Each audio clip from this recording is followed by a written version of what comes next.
Um domingo maravilhoso, estamos aqui com mais um da Vida Se Leva, a vida que se leva. Aguardando aí o Sandro entrar para começarmos.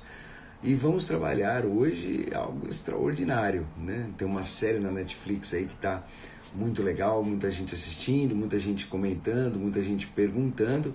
Então eu e o Sandro decidimos dar uma olhadinha também. Eu já tinha olhado, aliás, quando me perguntaram várias vezes, né? A gente decidiu dar uma olhadinha com um olhar mais, né, profundo. E em cima desse olhar a gente decidiu fazer uma live, ou melhor, 5 lives, falando sobre os 5 episódios, né? Então hoje nós vamos falar sobre a memória. Então assim que o Sandro entrar, vamos trabalhar um pouco essa coisa extraordinária. Bom dia, Rafael. Bom dia, Miúcha. Bom dia, Sandro, que está chegando aqui agora. Vamos lá. Olha só, o Sandro e a gente já começa mais um da Vida Se Leva, a vida que se leva, falando sobre memória, conhecendo a mente.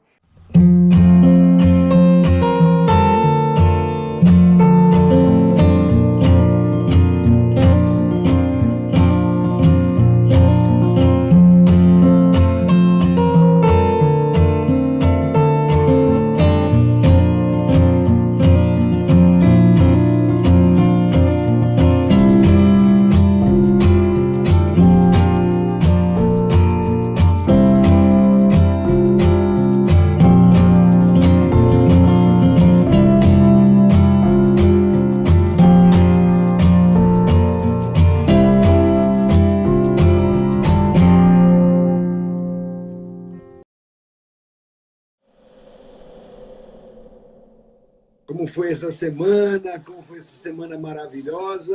E aí, por que valeu a pena essa nossa semana? Semana valeu muito a pena, porque essa semana, cara, foi uma semana atípica. Aliás, nem todas as semanas são típicas, né? Aliás, a vida é meio atípica, né? A gente planeja e às vezes não tanto. Mas foi uma semana muito boa, por tudo que acontece, né? Às vezes a gente busca alguns resultados e esses resultados não aparecem no tempo cronológico, porque há um tempo para tudo, né? Incrível isso. E como há um tempo para tudo, alguns resultados não apareceram durante a semana do planejado, né? Aí o lance é o seguinte, cara, eu aprendi isso, acho que meio intuitivamente, né, com a experiência. Já tinha teoria disso, não é o que acontece, e sim como a gente reage com aquilo que acontece, né, professor? Então a reação foi positiva, essa é a boa notícia. A reação do não acontecido no projeto foi positiva, porque entender o tempo que não é um tempo cronológico das coisas, né? E ter paciência e gratidão, porque se não aconteceu, porque não é o momento, né? É como colher um fruto antes do tempo, né? Então a gente tem um certo desafio, uma ambivalência, né? E uma luta, talvez, do tempo cronológico, né? Do calendário, vamos dizer assim, né? Calendário de horas, né? Fatiamos os dias, o dia de 24 horas, né? Nós fatiamos em tempo, 60 minutos e tudo mais. Então, é uma viagem, né? Mas, cronologicamente falando, as coisas não aconteceram, mas emocionalmente elas aconteceram. E isso é o mais importante, né? É isso aí. Então, agradeço esse tempo emocional. Existe uma coisa extraordinária que é o movimento caótico, né? Eu adoro o movimento caótico, né? O caos leva a ordem leva ao caos, o caos leva a ordem leva ao caos. Então, muitas vezes o caos, né, a dificuldade em fechar, acaba estimulando, você trabalha, se fortalece, né? Em meio ao caos, você se reinventa, né? E até tem uma palestra minha sobre isso, que é bem legal. Aliás, a gente podia falar sobre isso um dia. E aí, na interseção entre o caos e a ordem, né, existe a criatividade. Bem na interseçãozinha assim, dos dois. Né? Imagina o caos e a ordem na interseção, bem aqui no meio, né? Por quê? O caos vai despertar exatamente esse poder que nós temos de nos reinventar, de recriar. E a partir do momento que a ordem chega, né? Então, por incrível que pareça, a ordem, ela vai, o excesso de ordem quanto o excesso de caos, os dois, eles causam apatia, né? Então, você acaba, às vezes, na ordem, você acaba olhando para tudo de uma maneira muito tranquila, acaba se acomodando, buscando essa zona de conforto, E às vezes quando você tem que voltar para o caos, você fala, uau, e agora? Como é que eu faço isso? Eu nem me lembro mais, né? É, eu costumo brincar que é meio assim, sabe? É quando você namora muito tempo, aí você termina o namoro, aí você volta a namorar. E quando você volta a namorar, você fala, nossa, como é que eu faço, né? Como é que... Acho que todo mundo já passou por isso um dia, né? E tem que se reinventar um novo modelo, mesmo já tendo feito isso e já sabendo disso antes, né? Então, muito legal, É, Sandro. Que bom que você está podendo se reinventar aí, está podendo trabalhar esse processo todo. Isso é maravilhoso, maravilhoso. é. Minha semana foi fantástica, porque essa semana a gente inaugurou a palestra nova, que na segunda-feira foi bem tenso, mas na quarta-feira foi extraordinário.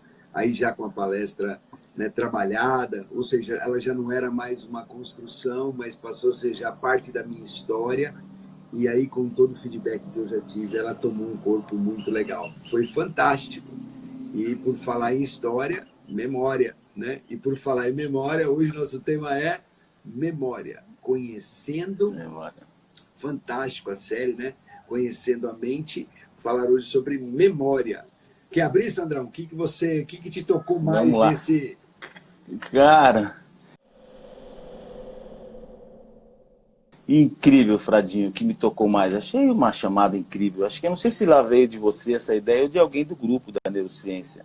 Acho que veio da Patrícia, não foi? Não Isso, veio lembro. do grupo, alguém Veio assistiu, eu da não sei se foi a Patrícia, a Camila, alguém. foi alguém É, que assistiu a e deu um Carla, não sei. toquezinho. Deu um toquezinho. Eu achei Alguém incrível, cara. Achei encantador do incrível. grupo, né, Sandro? Porque esse grupo é Alguém maravilhoso, encantador. né? Esse grupo é maravilhoso. Muito, muito bom. É um grupo muito bom. E aí, cara, eu assisti. Queria ter assistido mais vezes, né? Mas tudo bem, o tanto que eu assisti valeu para gravar algumas coisas. Eu vou assistir depois mais vezes esse primeiro episódio, né? Depois o segundo é de ansiedade, enfim. Mas a memória é o seguinte, como conhecer a memória? É um grande desafio, né, Fradinho? É um grande desafio. Você faz isso com maestria, explicando os mecanismos da mente, né? É incrível como você entrega esse produto aí. Daniel Goleman explicou na inteligência emocional também, a amígdala, né, hipocampo, como a amígdala consegue interceder no hipocampo com o intuito, né? Um pedacinho ali, você vê que o hipocampo ali, 90, 100% do tamanho dele, a amígdala entra um pouquinho. Volta lá, né? O Sandro estava falando de algo muito parecido com isso que eu gostaria de trazer para vocês aqui, né? Então, no fundo, quando você tem o cérebro aí, é bem interessante a gente olhar algumas partes importantes do cérebro. Eu gosto dessa representação, achei bem interessante. E você tem aí o hipocampo e tem a amígdala. O que a amígdala faz? A amígdala, essencialmente, ela dosa, ela dá a quantidade, ela dosa, a amígdala vai dosar a emoção, ela vai aprender a pegar a emoção e vai dar uma certa intensidade, ou seja, vai colocar numa escala, numa régua, e é importante porque você cria essa escala, essa régua. Essa régua, essa sua escala também, ela é muito bem trabalhada quando você consegue trabalhar a sua resiliência, e aí você consegue retomar esse papel da amígdala mais rapidamente, isso é muito legal. E quando você consegue fazer tudo isso, que você consegue trabalhar esse processo da amígdala de uma maneira rápida e eficiente, você consegue ter essa flexibilidade para estar no momento de tensão, respirou, retomou, vai para outro momento de tensão, respira, e ao invés de você matar um leão por dia, você passa a passear com um leão todo dia. Isso é muito mais legal, né? Eu acho muito mais legal. Mas, Sandro, caiu a hora que você estava falando, me desculpa, eu só voltei aqui para a gente ter aqui um bate-papo, mostrei aí o cérebro, Show. mas conta pra gente, Sandro, o que você sentiu, qual foi a sua inspiração desse... Aliás, avisando a todos que E estão aí, conosco, cara? que nós estamos abertos para perguntas do filme. Quem quiser perguntar alguma coisa, conhecendo a mente da Netflix, então qualquer um que quiser fazer uma pergunta, vai perguntando que a gente vai respondendo, a gente vai trabalhando aí, tá bom? Vamos lá, Sandro, e qual foi a sua percepção? Vamos lá. Cara, daí é o seguinte, intuitivamente, né? O que acontece? A nossa é tão boa como a gente imagina, a gente cria cenários. A mente mente. Aparentemente. Ela mente de acordo com a minha percepção, não é? E você explica isso teoricamente de uma forma fantástica. Falando da experiência da mente, é o seguinte: a nossa memória, ela para a gente, porque é com relação à nossa percepção do que aconteceu há anos, sei lá quanto, enquanto criança, adolescente, enfim. E a gente cria um cenário que às vezes ele não é um cenário real. E a gente faz um mindset para a vida, um mapa mental, ou um paradigma, não é verdadeiro. E aí é óbvio que 90 e tantos por cento dos projetos nossos não acontecem. Por que 90 e tantos dos projetos nossos não acontecem? Porque eles não nascem intrinsecamente de um desejo da essência, da alma. Aí é uma explicação, né, muito mais Fantástico. intuitiva que teórica. E, né, e entra ali no hipocampo, né, que você explica isso com muita maestria, ela entra no hipocampo, a amígdala, a região do medo, né, e o hipocampo faz todo aquele processo de tempo real. E o Sandro caiu novamente. Bom, porque a gente continua aqui, eu vou estar falando então, o que o Sandro estava dizendo é uma coisa muito legal. O nosso cérebro, ele funciona, ele não guarda essencialmente o evento. Ele guarda o que nós chamamos de uma representação psicossemântica do evento. E isso é muito interessante. O que é uma representação psicossemântica? Eu não guardo uma árvore, eu guardo uma... o Sandro caiu logo depois e você falou tão animado aí. Se você quiser continuar, pode continuar. Da hora que você... Eu vou resumir, Vai lá. Paramos aonde? Aonde nós paramos? Nós paramos a hora que você falou assim sobre a questão que a memória mente pra gente, e aí você falou assim, é de uma maneira empírica, e você falou da amígdala e parou. Aí a amígdala é a região do medo, né? Ela entra no hipocampo ali para alertar algumas coisas pra gente, né? E quando ela dá uma penetrada no hipocampo, eu costumo dizer que é como uma seringa que vai entrar para poder fazer uma anestesia ou um alerta, né? Ou um upgrade, ou sei lá, uma adrenalina, alguma coisa que a pessoa precise. Que um botão de pânico, um botão de pânico. Exato. A amígdala deu aquela injetada porque a região do medo vai alertar a gente. Só que eu faço uma metáfora sobre o medo que é o seguinte, é como um carro, né? O medo pode ser o freio de mão, só que se eu ficar com o freio de mão todo o tempo parado, o carro não é carro, porque ele é feito para movimentar, né? Então um carro na escuridão, ele anda e ele acende o farol. Então o medo pode ser freio de mão ou farol, ou as duas coisas, cada um no seu momento. Só que o carro é feito para andar, e a gente anda na escuridão com o farol ligado. Ele deve iluminar 100, 200 metros, sei lá. E andar pela vida, viajar pela vida, é viajar na escuridão. A gente planeja e não sabe o que vai acontecer, né? Só que se eu acreditar a cada 100 metros que eu vou... Tanto é que a gente viaja à noite, a gente chega no destino, porque a gente acredita que o farol... A gente acredita não, a gente está vendo que o farol está iluminando 100 metros. E aí depois de 100 metros, mais 100 metros, e mais 100 metros, e mais 100 metros. Então a amígdala, eu acho que ela vem fazer esse papel incrível no ser humano. Só que infelizmente, não raro, a gente fica com o freio de mão puxado, porque a gente criou nessa mente que mente paradigmas esses os quais não são da nossa essência. Então, como mudar o mindset, né, Fradinho? Você faz isso com muita maestria nos seus programas. Vamos mudar esse mindset. Então, você falou de bastante coisa poderosa aí, né, Sandro? Você começou falando sobre assim, que a mente mente, né? No fundo, a nossa mente ela guarda uma representação psicossemântica do objeto. Por exemplo, quando eu olho para um coqueiro, eu não guardo o coqueiro, eu guardo a representação do coqueiro. E ainda mais, quando eu estou num evento, além de eu guardar uma representação do evento, a minha atenção, a minha percepção, ela vai estar muito mais voltada para aquilo que faz sentido na minha história, né? Faz sentido da minha personalidade, faz sentido nas minhas características. Então, eu costumo brincar com o casamento, né? Eu sempre adoro casamento, eu vou em casamento, inevitavelmente eu choro. Eu choro muito em casamento, é impressionante. Eu entro no casamento e começo a chorar, sabe? Né? E tem gente que vai no casamento para ver a noiva, tem gente que vai no casamento para ver as daminhas, tem gente que vai no casamento para ver o bolo, né? E o que ele guarda? Ele guarda exatamente essa pequena parte do todo numa representação psicossemântica. E quando o seu cérebro reconstrói isso, ele reconstrói uma história. E aí ele preenche as lacunas. Então, muitas vezes, ele preenche as lacunas, inclusive, com a sua emoção. Então, às vezes, assim, você vê a noiva muito mais emocionada do que ela realmente está. A emoção é sua, né? Uau, naquele uau. E isso acontece não num casamento, não só num casamento, não só, mas acontece na nossa vida cotidiana, né? Por exemplo, isso acontece o tempo todo. Então, muitas vezes, quando nós trabalhamos com os nossos liderados ou com os nossos filhos, muitas vezes essa emoção, ela vem da nossa história. Essa emoção vem da reconstrução da nosso ser psicossemântico. Eu adoro, né, a maneira que você vai colocando. E a amígdala, ela realmente ela vai dosar exatamente, ela vai fazer duas entregas, né? Uma entrega importante, que é no hipocampo. O hipocampo é quem trabalha o nosso tempo real, né? Tempo real extraordinário. Eu me lembro há 20 anos atrás, com o professor Lino na USP, quando nós trabalhamos com ratinhos nos labirintos, né? E que depois ele ia ver que região do hipocampo que ele tocava e que o rato perdia essa noção do labirinto. Então, essencialmente, era o hipocampo que já... Isso há 20 anos atrás, né? E eu olho para isso hoje na série e o que está aí é isso, né? O nosso hipocampo, e as pessoas ainda não sabem disso, né?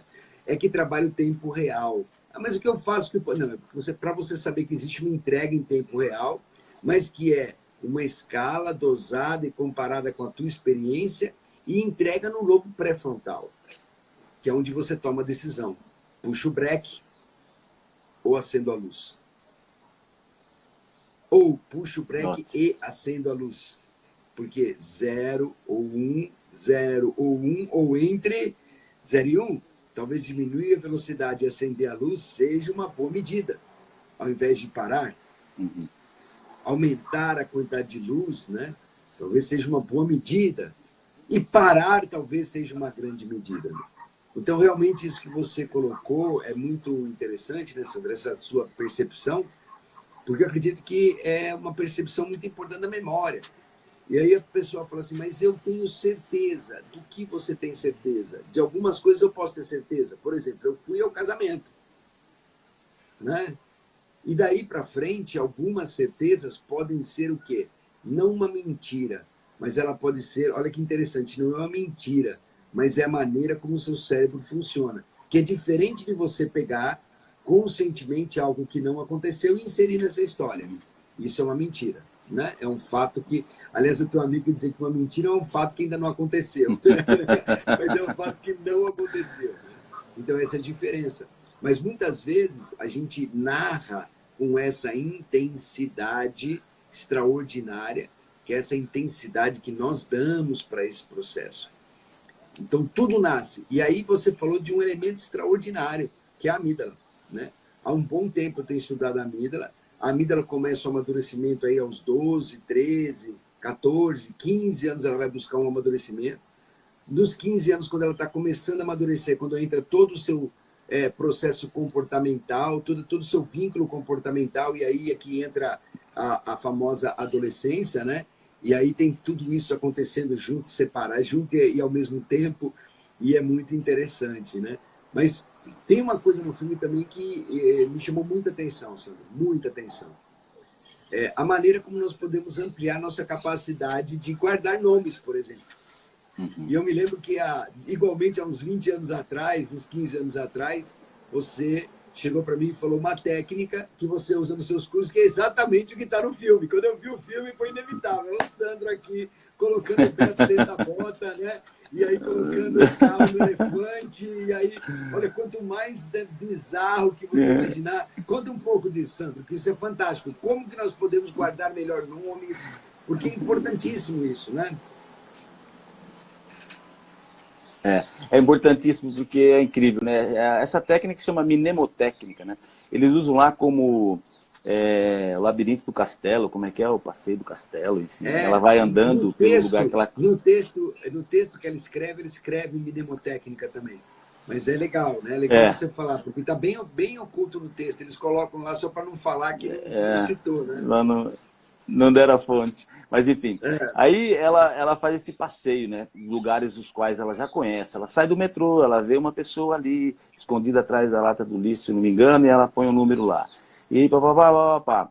E eles são incríveis. Eles têm, de fato, uma capacidade de memorização incrível, inata, né? Só que Então, Sandro, eu que tenho a memória fraca, vamos dizer assim, ninguém tem memória fraca, nós não temos ganchos de memória. Por exemplo, uma pergunta, você se lembra o que você estava fazendo no dia 1º de maio de 1990? Provavelmente você não vai lembrar. Eu não, com Provavelmente certeza não, eu não guardo datas. Eu, por exemplo, com certeza não, Sandro. Né? Agora eu vou fazer outra pergunta. O que você estava fazendo quando Ayrton Senna morreu? Ah, eu me lembro. E me lembro que eu fiz, inclusive, no dia seguinte. Eu fui de moto para Ituverava, que eu dava aulas em Ituverava, e no meio do caminho eu amarelei e voltei.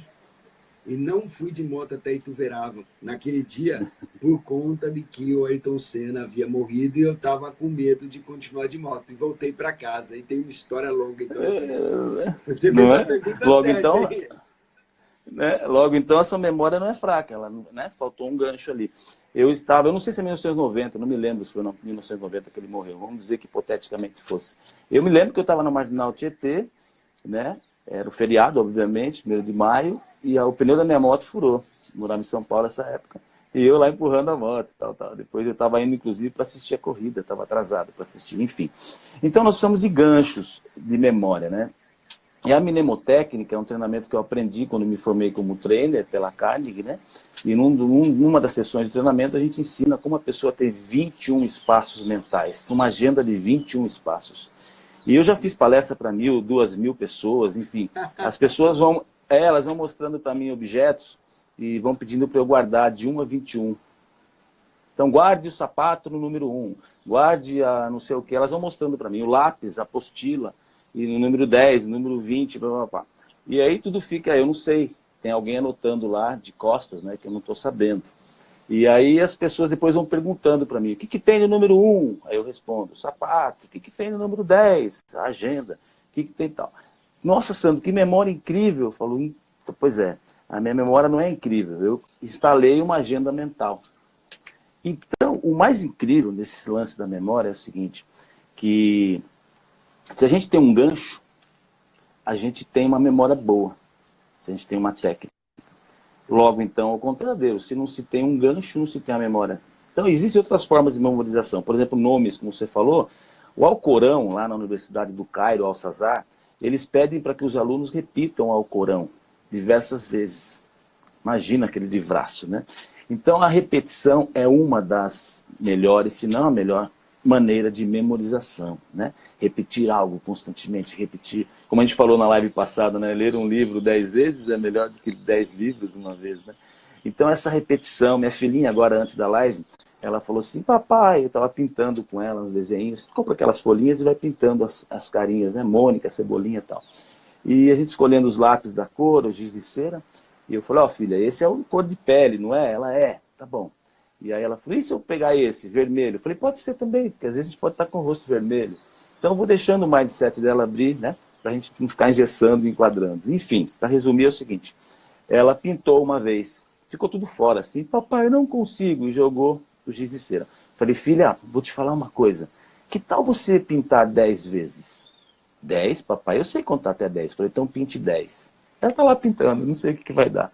Mas depois eu vou dizer para ela assim, a 10ª vez ficou melhor que a primeira? Ela vai falar, ficou. Não adianta eu explicar para ela tudo isso da memória, que ela não vai entender. Então, por que eu estou dizendo isso? Porque a gente tem que ensinar como se fosse crianças e dos adultos. Porque às vezes o que é óbvio para você não é para mim, né, Fradinho? Você fala isso, aí você explica o óbvio de uma forma tão óbvia que eu piro na sua explicação. O óbvio para mim não é o óbvio para você. E nas relações humanas, nossa memória mente para nós porque a gente busca o óbvio. Não raro eu falo para minha esposa, amor, isso é óbvio. Ela fala, não é óbvio para mim, amor. Aí, opa, desculpe. É, às vezes o óbvio para Tem ela. uma coisa, Sandro, depois que eu conheci o pensamento sistêmico, comecei a entender um pouco mais também toda a história, a construção do Pat Hellinger, eu comecei a entender uma palavra extraordinária, chama contexto. Então, olhar mais para o contexto, porque o que é óbvio para mim pode não ser óbvio para o outro, inclusive pelo contexto em que ele está inserido. E o contexto muda muito a questão de ser óbvio ou não. Sobre isso que você estava falando, eu acho super interessante, né? E, por exemplo, quem assistiu o filme percebeu que eles falam, por exemplo, sobre algo extraordinário que é você pegar e decorar um conjunto de nomes ou números, ou você pegar um conjunto de palavras, ou pegar essas palavras e colocar numa história. A facilidade como a gente tem de guardar uma história que é organizada, né, do que essencialmente, um conjunto de palavras soltas. E quando eu pego e vou guardar o Beto dentro da bota, e a bota eu vou colocar no cavalo, e o cavalo eu vou colocar em cima do elefante, o elefante vai estar passeando no jardim, e aí eu crio essa sequência, e no elefante eu tenho Hélio, e assim eu vou montando essa sequência, é porque a nossa história, o nosso cérebro ele lida muito bem com a questão da metáfora, que é ele criar essa realidade diante da história que está sendo contada, associar com a nossa história. O nosso cérebro tem muita facilidade de construir isso. Então, é bem interessante nessa técnica, é uma técnica extraordinária, a gente pode melhorar muito. Então, quando alguém vem e fala um nome, você pode, primeiro, repetir o nome. Segundo, repetir o nome de maneira diferente. Segundo, trocar a maneira como você grava, gravar primeiro o sobrenome e depois o nome, né? E até eu vou além, agora eu vou pegar pesado, né? Sandro, você já viu o sorriso da Mona Lisa? Já viu o quadro da Mona Lisa? Cara, já. A Mona Lisa tem um sorriso, aquele sorriso leve da Mona Lisa. Você não consegue se lembrar só do sorriso, você se lembra do quadro. Então, quando nós vamos trabalhar, por exemplo, com leitura dinâmica, a gente olha o bloco, porque nós temos toda aquela construção na nossa mente, mas a gente quer lembrar palavra por palavra. Se você começar a treinar o bloco, você vai ter uma leitura extremamente dinâmica e você vai começar a melhorar muito, né? E aí você guarda, e aí você analisa e você traz. Então, a maneira como nós memorizamos pode ser de várias formas diferentes. Uma das coisas que a gente precisa fugir é de uma coisa, Sandro, que eu acho super importante, que é o princípio reducionista. Você já deve ter acontecido isso. Você sai um dia de uma palestra, por exemplo, e foi para casa, e aí quando você chegou em casa, você falou assim, uau, como é que eu cheguei aqui? Você não lembra nem por onde você passou. Já aconteceu isso com você? Várias vezes. Quando você faz do mesmo, principalmente quando você, por exemplo, na época da marcenaria, saía da marcenaria e chegava em casa. E isso acontecia muitas vezes. Por quê? O princípio reducionista é extraordinário. O que o princípio reducionista faz? Ele simplesmente, como você já conhece o caminho, ele não registra novamente. Então, no caso desse lápis da Maria, vai ser fantástico, porque cada vez ela vai fazer de uma maneira diferente. E se você lê a primeira vez mais rápido, a segunda mais devagar, a segunda você lê pulando uma linha, na terceira você lê de trás para frente, a maneira como o seu cérebro cada vez deposita mielina nessa informação é muito poderosa. E aí você aumenta o seu potencial de retenção dessa informação e acesso. E quando você coloca ele dentro de um elefante, então, fugiu totalmente. Então, aquele nome Jean, e você tem 200 pessoas, acho que eu vi aqui Jean e 200 pessoas, você, quando aquele Jean, naquele momento, ganha uma certa prioridade. Então, é muito legal, né? Então, vale a pena assistir o filme sobre essa ótica, né? E vale a pena perceber no filme, que a gente já está aí chegando a 30 minutos, uma outra coisa bem interessante, né? Que são 3 elementos fundamentais para você guardar algo com privilégio. Primeiro, emoção. Então, quando você coloca assim aquelas cenas bizarras no fundo, você está colocando emoção nelas. Né? Você está colocando emoção, você está trabalhando isso. Né? Segunda coisa, localização. Nós temos uma região do cérebro que procura nos localizar sempre, né? Você está sempre localizado, porque a sua localização, o perigo está associado à sua localização. Antropologicamente, eu tenho que saber onde eu estou para saber o quanto de perigo eu tenho. Medo, coloque em movimento também, né? E aí você olha isso. Segunda coisa, então a localização é guardada com privilégio no cérebro. Inclusive, tem até uma imagem que eu gostaria muito de mostrar, quando você assistir, assista, que é essa imagem aqui, ó, onde ele mostra algumas células, inclusive, especializadas em trabalhar o posicionamento. Isso é muito legal. e como que cada célula guarda um movimento, uma posição do ratinho dentro do labirinto. Então, isso também é muito legal. Né? Outra coisa bem interessante aí seria a arte de contar histórias. Então, contar histórias, ser um contador de histórias. E eu quero, assim, quase que fechar dizendo, qual é a ferramenta maravilhosa para isso? Porque valeu a pena o dia de hoje. Quando eu paro, olho para o meu dia e conto essa história para mim de novo, ou seja, lembrando porque valeu a pena o dia de hoje, eu começo a fazer com que a minha mente grave com privilégio. Eu me lembro quando Augusto Cury falava assim para mim que quando você tem um trauma, plante flores em volta desse trauma, né? Eu achava extraordinário, eu ficava pensando, como é que eu vou plantar flor em torno de um trauma, né? A cabeça. É você, mesmo diante de um problema, trazer, né, a arte do belo, buscar o melhor desse momento em cada e acessar várias vezes, regar essas flores, né? E futuramente, quando essas flores crescerem, elas vão tomar conta e você vai passar a ver somente essas flores e muda a maneira como você vê. Uma maneira poética sempre maravilhosa que o Augusto coloca com muita poesia, mas que a gente pode se apropriar dela e pensar nisso, né? Então veja, por que valeu a pena o dia de hoje? Se eu voltasse no dia de hoje, o que é que eu poderia fazer diferente? O que é que eu faria diferente? E quando eu penso em que fazer diferente, eu estou exercitando meu aprendizado, eu estou exercitando o quê? A minha contação de história da minha própria história. E aí eu acho muito legal uma imagem que aparece também. Aliás, eu peguei várias imagens para mostrar para vocês, mas uma imagem que aparece que é muito legal, que é essa aqui, ó, em que é a diferença, basicamente, entre a mente quando ela tem uma memória e a mente quando ela tem uma imaginação. E, aliás, eu estou na frente e não está aparecendo. Está aparecendo, Sandra? Olha lá. Tá, de um lado, Memória e a inspiração. Imaginação, desculpa. Memória e imaginação. A mesma região do cérebro acessada. Então, se eu pego uma memória naquele momento, com calma, respiro, eu posso ressignificar, inclusive, o que? A minha escala de medo. Eu posso ressignificar a escala, a dosagem que a amígdala deu. Eu posso trabalhar um momento de meditação e com uma meditação eu posso guardar melhor, inclusive, porque já existem outros estudos que trabalham o quanto é importante, né, a meditação. Não é esse gráfico aqui, é esse gráfico aqui, né, o poder da meditação, o quanto você consegue trabalhar, o quanto você desenvolve o processo. Meditação deixa eu achar o da meditação, é esse aqui, né?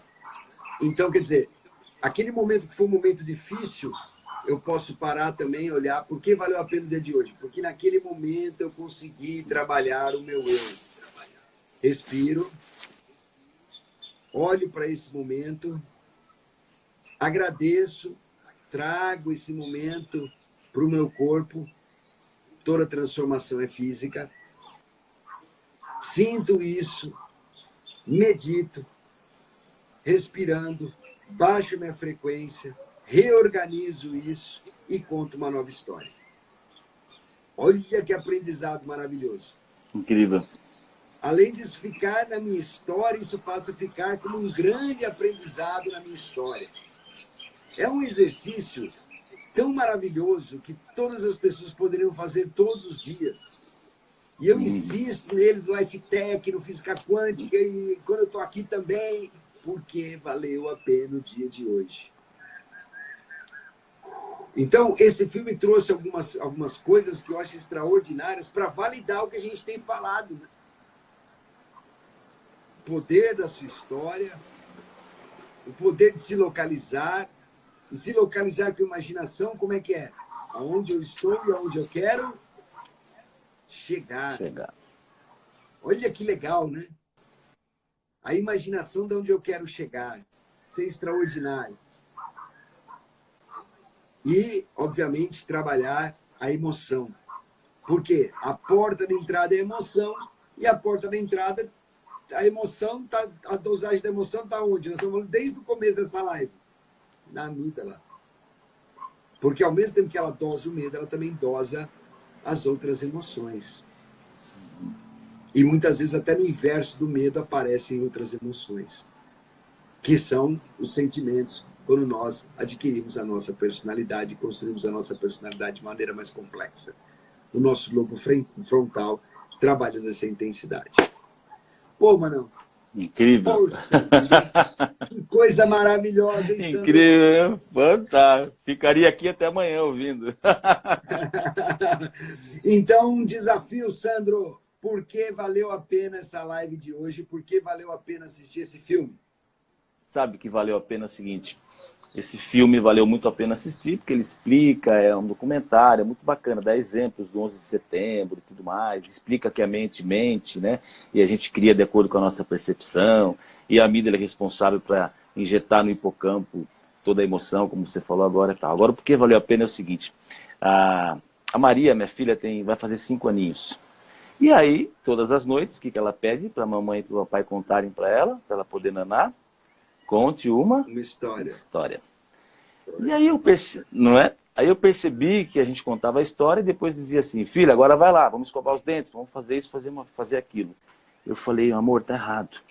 Vamos escovar os dentes, colocar a fralda, fazer o que tem que ser feito.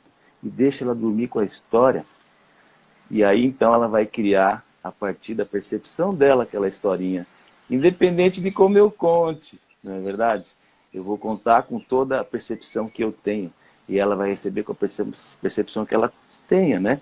Então a gente não conta a história de bicho-papão. Ou a cuca vai pegar, né? A gente não conta, fizeram isso com a gente, né? Quando fizeram isso com a gente, eu acho que engordaram a nossa amígdala. Deixaram lá fofona, né? Por exemplo, porque Sandro, aí eu olha tô... uma coisa legal. Olha uma coisa legal. Por exemplo, você, quando você fala assim, o Sandro, para todos saberem, tinha um cavalo que ele amava muito, né? Acho que está vivo ainda o Gaúcho? Não. O Gaúcho está vivo ainda, seu cavalo? O Sandro gosta muito de cavalo, e o Sandro tinha um cavalo chamado Gaúcho. Sim, sim. Tá E com aí, 21 Sandro... anos. Tenho ele faz 18. Né? E quando o Sandro fala, tinha um cavalinho, um pocotó, né? Ou até quando tinha um unicórnio, em quem que o Sandro pensa? Provavelmente no Gaúcho. Ele vai lembrar do Gaúcho pequenininho. E a Maria, pensa em quem? Nos desenhos de cavalinho dela, na história de cavalinho dela. E isso é uma representação psicossemântica.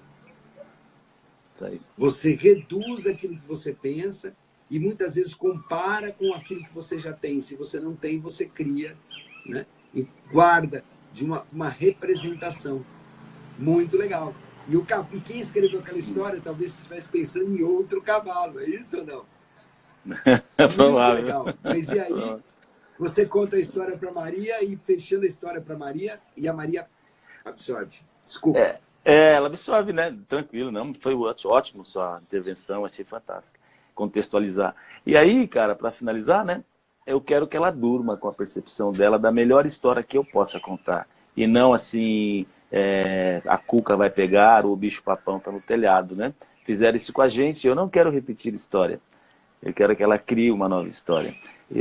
Eu acho, né, intuitivamente, que nós podemos fazer seres humanos melhores se nós formos melhores, porque nós somos o start, né, das coisas. É isso. Essa live foi incrível, Fradinho. Obrigado, viu? Muito obrigado. De apresentar esse tema fantástico aí. Olha, Sandro, uma das coisas que eu achei mais legal nessa série foi essa cena em que mostra o quanto o nosso cérebro é capaz de juntar em várias partes do cérebro uma emoção. Vou aumentar aqui, ó. Né? O nosso cérebro é capaz de juntar um momento trabalhando o som, trabalhando nossos sentidos, trabalhando a nossa emoção e, ao mesmo tempo, relacionar com isso com o passado, presente e futuro, fazendo com que o nosso cérebro seja literalmente uma máquina do tempo. E você pode ser piloto dessa máquina do tempo e controlar isso, trabalhar isso, controlar não é a palavra, gerenciar isso, trabalhar isso. E nessa gestão você pode fazer um trabalho maravilhoso, né? Ou seja, estou nesse momento, Num outro momento eu já tive mais calmo, então posso ficar calmo que vai dar tudo certo. Estou nesse momento, é o momento inicial, então me permito errar e vou estar muito melhor amanhã. E a partir do momento que você gerencia esse passado, presente e futuro, nenhuma experiência existencial, num dado momento existencial, você tem no cérebro uma verdadeira máquina do tempo, porque ele está o tempo todo trabalhando essa questão passado, presente e futuro, até para ver se aquilo que você está fazendo no passado, né, foi algo tranquilo, como você significou isso, como você guardou isso, qual foi a representação que você guardou isso, ou se você está no futuro. E não dominar isso, infelizmente, é trabalhar uma das doenças, algumas das doenças mais terríveis, né, desse nosso mundo moderno, que é a ansiedade, que é você estar fazendo alguma coisa aqui, mas está no tempo futuro o tempo todo. Então você não está preocupado com o presente, com aquele tocar, com todos os sentidos que você está. Ou então você está no passado preocupado com as suas derrotas, com as dificuldades que você teve, e aí pode vir a depressão. Então eu achei muito legal a maneira como foi colocado, e eu acho que a expansão desse filme, essa reflexão, é extraordinária, né? No sentido de você olhar e perceber que o cérebro realmente é uma verdadeira máquina do tempo, em que você pode, com essa máquina do tempo, estar aonde você quiser, quando você quiser, com quem você quiser, e é essa máquina do tempo aqui. A sua mente é uma máquina do tempo. Então, achei fantástico, porque a memória você vai construir, saber da fidelidade psíquica é fundamental, saber do princípio reducionista é fundamental, mas saber que a sua mente que constrói o passado, o presente e o futuro, isso é extraordinário. Isso eu acho fantástico. Sandro, alguém tem alguma pergunta? Alguém gostaria de fazer alguma pergunta, pessoal? Alguma pergunta? Nós já vamos encerrando essa nossa Da Vida Se Leva, a Vida que Se Leva, porque é um momento curto aqui aos domingos e, ao mesmo tempo, um momento maravilhoso com todos vocês. Algum comentário? Alguém gostaria de dizer alguma coisa? Alguém gostaria de assinar com alguma coisa? Quem gostaria de falar alguma coisa? Estamos à disposição. Sandro, minuto final. Minuto final, valeu a pena demais essa live, gostei demais da gente poder entrar nessa história de como a mente funciona, né? Isso é incrível, porque a gente precisa ter esse conhecimento também e, mais importante de tudo, experimentar. Porque senão vai ficar só ali na mente, gravadinho ali, né? Mas a experiência faz a diferença. É isso aí. Uau! Para mim, minuto final, porque valeu a pena o dia de hoje. Porque valeu a pena a nossa história a cada momento da nossa vida. Olhar para a nossa história, olhar para o nosso maior poder, saber contar e recontar, favorecer a sua memória, guardando todos os dias a sua melhor história ou a sua melhor história de aprendizagem, é desenvolver um ser de sabedoria, né? Principalmente quando você, depois de um tempo, começa a olhar para para os seus pares, e aí você começa a não mais aprender só com as suas experiências, mas também com as experiências dos seus pares. E esse é um segundo momento dessa reflexão, e eu basicamente só trabalho quando eu vou trabalhar aí o Life Tech 2 ou Life Tech 3, que é quando você essencialmente olha aí para você, e aí você vai fazer um auto-coaching, trabalhando esse processo, um self-coaching, né, olhando para você. Gratidão, meu irmão. Gratidão, Sandro. Gratidão a todos que estiveram nessa live conosco. Muito obrigado. Uma semana maravilhosa, e nós vamos estar colocando depois no grupo também, né? Só que não conseguimos colocar no mesmo dia ou na mesma hora, mas na semana estaremos trabalhando memória, junto ao nosso grupo de neurociência. Se você quiser também participar do grupo de neurociência, já sabe, neurociência.hsfradinho.com.br. Você acessa lá o curso de neurociência, não precisa fazer o curso para estar no grupo, e você pode acessar o grupo. E, obviamente, se quiser fazer o grupo, gratidão. Um grande abraço, um grande beijo e até mais. Tchau, tchau.